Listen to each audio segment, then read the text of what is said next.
वट सावित्री व्रत ज्येष्ठ मास की अमावस्या तिथि को किया जाता है। इस दिन सुहागन स्त्रियां बरगद के पेड़ की पूजा करती है और अपने पति की लंबी उम्र की कामना करती है। वट सावित्री व्रत सौभाग्य प्राप्ति के लिए एक बड़ा व्रत माना जाता है। हिंदू पंचांग के अनुसार इस साल वट सावित्री व्रत 10 जून यानी गुरुवार को रखा जाएगा। हिंदू शास्त्रों के अनुसार वट वृक्ष के मूल में ब्रह्मा, मध्य में विष्णु तथा अग्रभाग में शिव का वास माना गया है।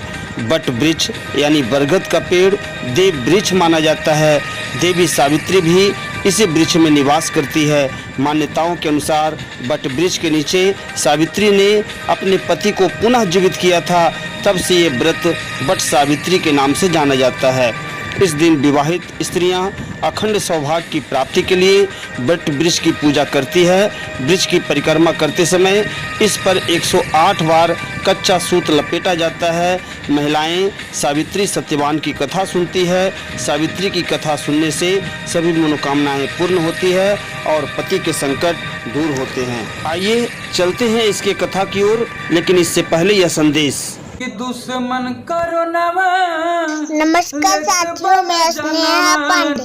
कोविड-19 अभी कमा नहीं है, इसलिए इससे बचाव का उपाय करते रहना चाहिए।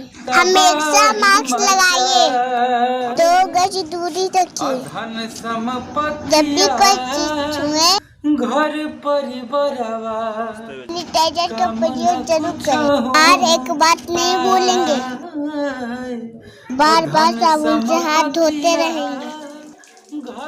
धन्यवाद। दुश्मन करो दिया जन्म दिले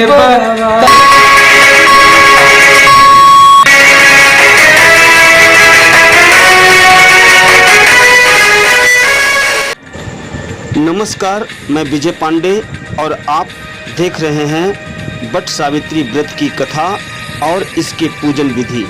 इससे पहले एक आग्रह है, यदि आप हमारे चैनल पर पहली बार आए हों तो कृपया चैनल को लाइक और सब्सक्राइब करना नहीं भूलेंगे। दोस्तों, पौराणिक कथाओं के अनुसार सावित्री मद्र देश में अश्वपति नाम के राजा की बेटी थी।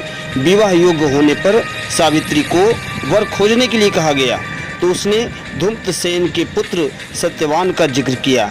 ये बात जब नारद जी को पता चली तो वे राजा अश्वपति से बोले कि सत्यवान अल्पायु है और 1 वर्ष बाद ही उसकी मृत्यु हो जाएगी।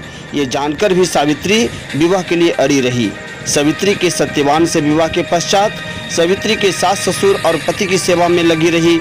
नारद जी ने मृत्यु का जो दिन बताया था, उस दिन सावित्री भी सत्यवान के साथ वन में चली गई। वन में सत्यवान जैसे ही पेड़ पर चढ़ने लगा, उसके सिर में असहनीय दर्द शुरू हो गया। वो सावित्री की गोद में अपना सिर रखकर लेट गया। कुछ देर के बाद सावित्री ने देखा कि यमराज अनेक दूतों के साथ वहां पहुंचे और वे सत्यवान के अंगो प्रमाण जीव को लेकर दक्षिण दिशा की ओर चले गए।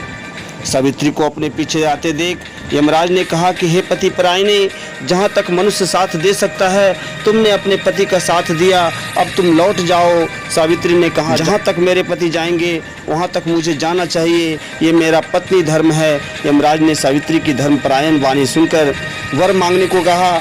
सावित्री ने कहा कि मेरे सास ससुर अंधे हैं, उन्हें नेत्र ज्योति दे दें। यमराज ने तथास्तु कहकर उसे लौट जाने को कहा, किंतु सावित्री उसी प्रकार यमराज के पीछे चलती रही।